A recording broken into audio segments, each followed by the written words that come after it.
তৃণমূল থেকে কংগ্রেসে যোগদান সরাসরি এই মুহূর্তে সেই ছবি দেখাচ্ছি। বীরভূমের ইলামবাজার ব্লকের বিভিন্ন এলাকার তৃণমূল কর্মী সমর্থকরা তারা কিন্তু কংগ্রেসে যোগদান করছেন। আমরা দেখতে পাচ্ছি বীরভূম জেলার কংগ্রেসের জেলা সভাপতি অভিজিৎ মুখার্জির হাত ধরে কংগ্রেসে যোগদান করছেন, সেই ছবি সরাসরি দেখাচ্ছি। বীরভূমের ইলামবাজার ব্লকের বিভিন্ন এলাকার মানুষজন যারা তৃণমূল ছেড়ে কিন্তু কংগ্রেসে যোগদান করছেন, আমরা সরাসরি সেই ছবি দেখাচ্ছি। এবং যেটা জানা যাচ্ছে প্রায় 300টি পরিবার, তৃণমূল সহ বিভিন্ন দলের প্রায় 300টি পরিবার তারা কিন্তু কংগ্রেসে আজ যোগদান করলেন এবং সরাসরি সেই ছবি এই মুহূর্তে আমরা দেখাচ্ছি। উপস্থিত রয়েছেন বিভিন্ন কর্মী সমর্থকরা, তারা যেটা জানাচ্ছেন যে বিভিন্ন রকমভাবে তারা বঞ্চিত অত্যাচারিত হয়েছে, তাই তারা কংগ্রেসে যোগদান করছেন। এবং অন্যদিকে আমরা কংগ্রেসের জেলা সভাপতি অভিজিৎ মুখার্জির সঙ্গে কথা বলছিলাম, তিনি জানাচ্ছিলেন যে যেভাবে তাদেরকে অত্যাচার করা হয়েছে, কার্যত তারা ভয়ে আতঙ্কগ্রস্ত অবস্থায় তারা কিন্তু যোগদান করছেন। এবং অনেক কংগ্রেসের পুরাতন কর্মী তারাও কিন্তু আজকে কংগ্রেসেই যোগদান করলেন। তারা দীর্ঘদিন ধরে কোণঠাসা ছিলেন, তাদেরকে ভয় দেখানো হয়েছিল, এই জন্য তারা প্রকাশ্য কংগ্রেস করতে পারেনি, কিন্তু আজকে তারা আনুষ্ঠানিকভাবে কংগ্রেসে যোগদান করলেন এবং তারা আসতে চাইছে। কিছু পুরনো কংগ্রেসে যারা বিভিন্ন কারণে, বেশিরভাগই 80% ভয়ের কারণে চাপে নথি স্বীকার করে তাদের যেতে হয়েছিল নিজেদের প্রাণ বাঁচানোর জন্য, তারা ফেরত আসতে চাইছেন। তার সঙ্গে কিছু নতুন সদস্যও এসছেন।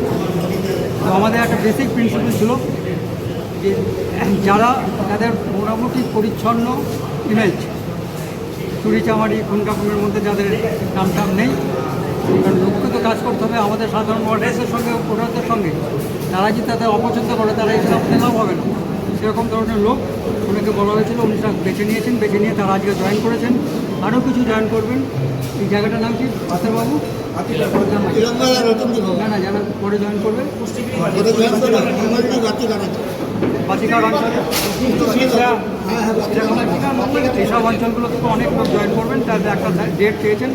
তো প্রিলিমিনারি যদি আমি কোনো কারণে আসতে না পারি, তাহলে যিনি ব্লক প্রেসিডেন্ট আছেন, ওয়ার্কিং প্রেসিডেন্ট বা ইভিন রতিন যে এখানকার ক্যান্ডিডেট ছিলেন, তারা তাদের হাত থেকে ফ্ল্যাগ নিয়ে নেবে। জয়েন করাটা খুব বড় দরকার, যে আমাদের এখন ফলোয়ার বাড়ানো দরকার। আমরা 49 বছর ধরে নেই, আর আমাদের নেক্সট টার্গেট যে ছোটো ছোটো লোকাল ইলেকশনগুলো আছে, পরে বিধানসভা ইলেকশন আছে, তার আগে অবশ্য লোকসভার ইলেকশন আছে। আমাদের যে কোনো হোক সিট সংখ্যা করতেই হবে। আজ কতজন জয়েন করলো? সেটা অ্যাপ্রক্সিমেটলি 300 মিটার। লক্ষ্য কি পরবর্তীকালে কংগ্রেসের? এই মুহূর্তে তো কোনো সংগঠন তো সেরকম ছিল না, আস্তে আস্তে তৈরি হচ্ছে, সংগঠন হবে এবং শুরু হয়ে গেছে। এতদিন যেটা প্রকাশ্যে আসতে পারছিল না, তারা এখন প্রকাশ্য আসছে। আর টিএমসি যারা আগে সিপিএম ছিল, অনেকেই টিএমসি রাতারাতি হয়েছিল, এখন রাতারাতি তাকে বিজেপি হয়েছে।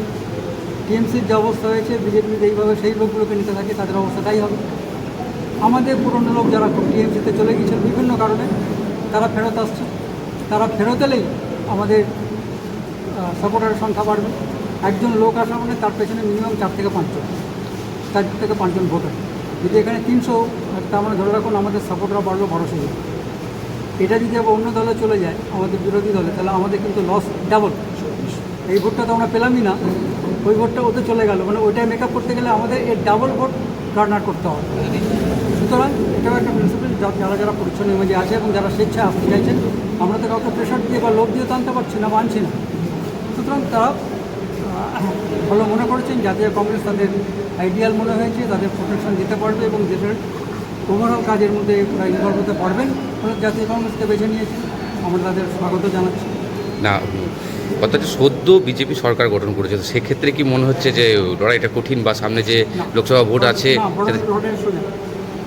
সোজা আমরা সম্মুখ লড়াইয়ে লড়তে খুব অভ্যস্ত, কিন্তু যখনই আপনি থার্ড পার্টিকের মধ্যে ইনভলভ করবেন, সে অ্যালায়েন্স পার্টনার হোক, যেই হোক, যে অ্যালায়েন্স পার্টনার হবে না হবে ওটা ডিস্ট্রিক্ট লেভেলে ডিসাইড হয় না, ইভেন স্টেট লেভেলেও ডিসাইড হয় না, মেনলি সেন্ট্রাল লেভেলে ডিসাইড হয় সব পার্টি। আর জাতীয় কংগ্রেস হচ্ছে ন্যাশনাল পার্টি, বিগার দেন ইভেন বিজেপি। আমরা সরকারে অনেক জায়গায় নেই, কিন্তু সব জায়গায় আমাদের লোক আছে। বিজেপি অনেক জায়গাতে ঝাড় করার লোক, মানে চেঞ্জ করার লোক আছে। সেই জন্য যখন বিজেপি যেখান থেকে চলে যাচ্ছে, তাদের গভর্নমেন্ট চলে গেলে তাদের লোকগুলো চেঞ্জ হয়ে যাচ্ছে। কংগ্রেসে কিন্তু সেটা হচ্ছে না, যারা কংগ্রেসে আছে তারা আছে।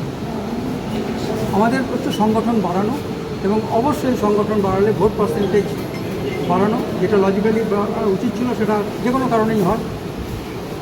এবং তাই আমি বলবো যে ওপরওয়ালা আছে আর এখানে ইভিএম বাবা আছে, সুতরাং আর একটা জিনিস যেটা দেখা যাচ্ছে যে লজিক্যাল ডিসক্রিমিনেশন করে যে পরিমাণ নাম বাদ দেওয়া হয়েছিল এসআইআরে, তাদেরকে নিয়ে কি আপনারা কিছু ভাবছেন অবশ্যই, অন্তর্ভুক্ত করার জন্য? সেরকম তো কোনো কর্মসূচি কংগ্রেসের তরফ থেকে এখনো যেমন দেখা যাচ্ছে আজকেই না। একটা মিটিং হচ্ছে কলকাতাতে এসআইয়ের সম্বন্ধে, সব ডিস্ট্রিক্ট প্রেসিডেন্ট এবং কোঅর্ডিনেটররা গেছে, আমি একজনকে পাঠিয়েছি, সেখানে আসতে পারিনি, আমার নিজের মিটিংয়ের জন্য আমি যেতে পারিনি। তো সব জায়গাতে প্রত্যেক ডিস্ট্রিক্টে অঞ্চল এবং ব্লকের মাধ্যমে প্রত্যেক ব্লকে একটা করে সেল থাকবে, যে তাদের কাজ হবে যে বাড়ি বাড়ি গিয়ে সব ডিটেলগুলো নিয়ে তারা বলুক না বলুক, তারা ফর্ম ফিল আপে সাহায্য করা। আমাদের যে লিগাল সেল আছে সেই উকিল দাদাদেরকে রিপোর্ট করবে সব রেসপেক্টিভ যেতে, সেটা আমাদের চালু আছে এবং খুব জোরদারই হচ্ছে। 36,000 বৈধ ভোটার বা